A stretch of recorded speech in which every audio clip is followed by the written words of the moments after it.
negama lomuzi kaNkulunkulu wami iJerusalem elisha elehla ezulwini kuNkulunkulu wami negama elisha onendlebe makezwe lokho kushiwo umoya oyingcwele onqobayo ngiyakumenza abe yinsika. Ayeke sisashumayela sesigijimela etafuleni lenkosi. Onqobayo ngizamenza abe yinsika. Inkosi ithe uma silungiselela lo mthandazo yathi okokuqala uzomisa insika, izinsika pillars even on this mountain. Simbonileke my God umphathi mbono ebiza insika ukuthi zize la in the mighty name of Jesus. That means today one of the mandates that has been fulfilled is that the Lord is going to raise prophets and prophetic people abazoba yinsika in their communities, abazoba yinsika emindenini yabo in the mighty name of Jesus. Okwesibili asisashumayelanga we are declaring ithi inkosi onqobayo ngizamenza insika, okusho ukuthi uma sizosuka la inkosi izoba yinsika phezu kwefamily yakho egameni likaJesu. Athi makakhuluma kanje uSama athi the Lord it is my pillar of strength. Kusho ukuthi masizosuka la ingelosi zakaNkulunkulu ziyakokotela igama likaJesu emakhayeni ethu. Uyothungela namhlanje uhlangane nensika enguJesu Kristu, siyaphephela kuyo, siyaqasha kuyo.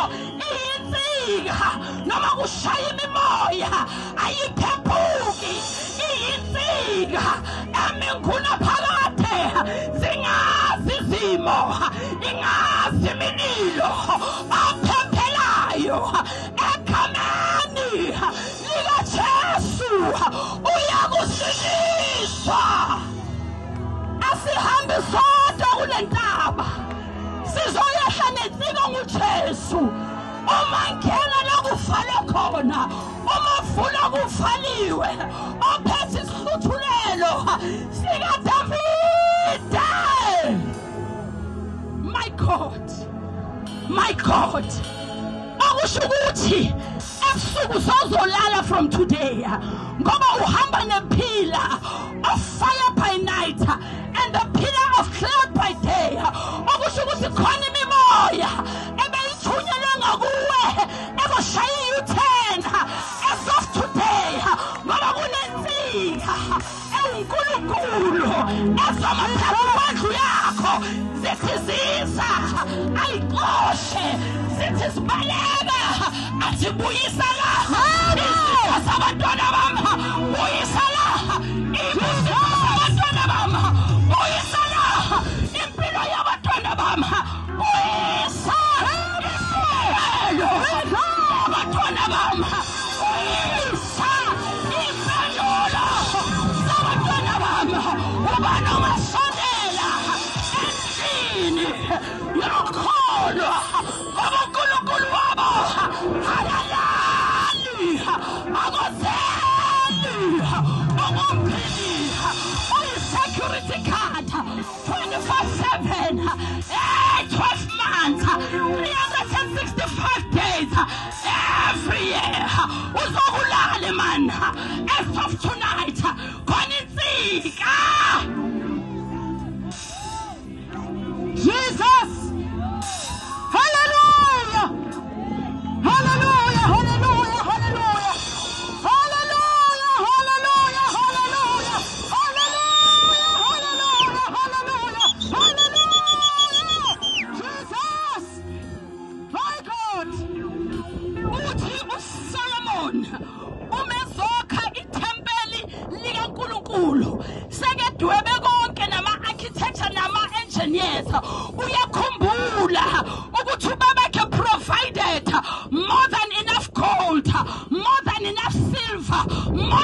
of copper useyacabanga uNkulunkulu ngingakwenzelani. You see insika zifani khona insika ezistructural ezenza ukuthi indlime kodwa khona insika ezi-aesthetic ezenza indlu ibe yinhle. Ubona abomama bafake aluminium, ubona abomama bafake ezeplange elidurayo. It's because why? Ayukuthi iyadingeka, but it's to make you beautiful. Ngithi sisuka kule ntaba sihamba nephila eyinhle kunazo zonke uJesu. Insika yeswe, the rose of Sharon, the beautiful among thousands. Hey, ngalo February siphakamisa isithandwa, siyithandwa edlula zonke noma namuntu naye ngenxa yokuthi unoJesu nohamba yedwa ngekho yedwa ngoba uhamba nomthandi womphefumulo.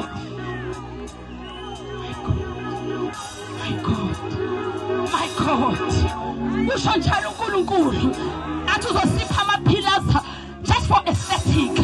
Abantu abasha bayazi mase ku Instagram sifuna ama-aesthetically pleasing things, okusho ukuthi bazali izinto ezinhle for no apparent reason, just ukuthi zibe zinhle egameni kaJesu. Likhona ilanga mani uzizwa ngathi ngingagezisisa, uzizwa ngathi ngingaba muhle kakhulu, uthatha umbhaco wakho ayinisise, uthatha insimbi zakho uyifakisise, because this gospel it is beautiful, it beautifies, it makes us glorious. Mele sibona bahale ubani uNkulunkulu onjengo uNkulunkulu wesizwe saka-Israyeli okwazi ukubalwela kanjena ongena nabo esithandweni somlilo, acima imililo angena nabo nasemandleni abomvu avula indlela sebevalile. Jesus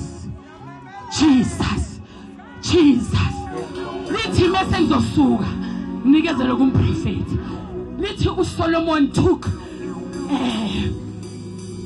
what is it using in English? Copper. He took copper from the bank or the reserves of his father. iBhayibheli melichaza kahle lithi uDavid le copper le wayithola as a result of battles that he won for God. Lithi walwa nabaFilisti one time, wathatha amahasha zaba 1,000, wathatha iziviko zegolide, wathatha icopper so much, wayithatha wayilahlela ebank, because our Father knows that we need these things. To seek for the kingdom of God, and I will give you all other things. Lithi iBhayibheli from the rewards of the battle that David uye wakhona uSolomon ukuthi ayenze itempeli likaNkulunkulu libe attractive egameni likaJesu. Thina sinobaba omkhulu kunoDavide osipha kungcono kunekhophe entshontshwayo, kunekhophe ethathwa abantu bayayikalisa igama lalo baba nguJesu. Usiphilifa elingena kutshontshwa, usiphilifa amadrad engithangela kungena alintshontshe. Ifa lethu silidle emhlabeni, silidle nasezulwini, alipheli, alina limit. Likhona njalo athi qalani noma yini egameni lami ngizokwenzela kona. Sizoyibona impilo yakho ikhazimulo kwethusi, sizoyibona impilo yakho ikhazimulisa okwethusi elihlashiwe ngomlilo yahlanjisiswa.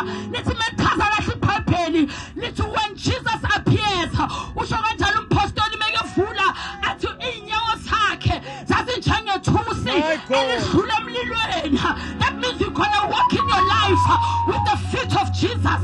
La nyathela khona na uzonyathela khona, la angena khona na uzongena. Nyathuna likwasanga umbamba wavela waphuma, nawe uzoba njalo. Jesus ethi Nkosi, these pillars azoziraise namhlanje elangeni, two things they must watch out for. One, you must make sure that you are ready to go deep with God. Be intimate with God. Umthande uNkulunkulu. Don't have shadow relationships. Ningathandani for likes and shares, but thandanani nasemfihlakalweni. Ube yinomzalwane okwazi ukuvala ikamero angene emkhulekweni athi baba ngiyabonga for yet another day. Ufuna abazalwane abazojula entweni zakaNkulunkulu. Angithi insika yenziwa kanjalo before insika ibeka iyakhutshelwa umgodi ube mude uthi mawubheka uthi hey ngafa Nkosi, why izinto zami zingasalungi since ngaza kulo uNkulunkulu athi kithi hayi bongabulawa bowenza insika. Khona abantu life yabo engayenzi sense. The more nice prophetic words they have, the tougher their life was. But inkosi ithi hayi ukuthi beke kukhohliwe ebekwenza insika. Uzoba inenhlobo yomzalwane abanye abancika kuyo. Uzoba inenhlobo yomzalwane emeshaya iphepho bonke baze kuwe. Uzoba inomhlobo yomzalwane noba kukubi ubambelele. Why? Because you have depth. In the name of Jesus. In the name of Jesus. Athi seke kwenzile sizokubona namhlanje simbonileke badonsa egameni lika Jesu. Jesus. Sayibonga ke insike elangeni ezivuswe nge-21 zika February 2026. Abomafa abavuka bafile abakhabela umnyango wethuna bangene izinto ezamadiehard izinto eziyazathakathwa zavuka zayithintitha zaye enkonzweni izinto bekuthiwa ngeke zingene sayibona seyiphakathi izinto ezigena emawadini ngenyawo zalo abazizoslupheka uhamba right man uhamba thole ngoba uNkulunkulu wakho ebekulungisa uzoba ilensika ezinye meziwa yonime uzoba ilensika ezinye meyifihlika yona ithi mbongo Jehova mphefumulo wami nakho konke okuphakathi kwami. Jesus. Hallelujah. Hallelujah. Ngicela ukuchecka ukuthi angishiyanga next.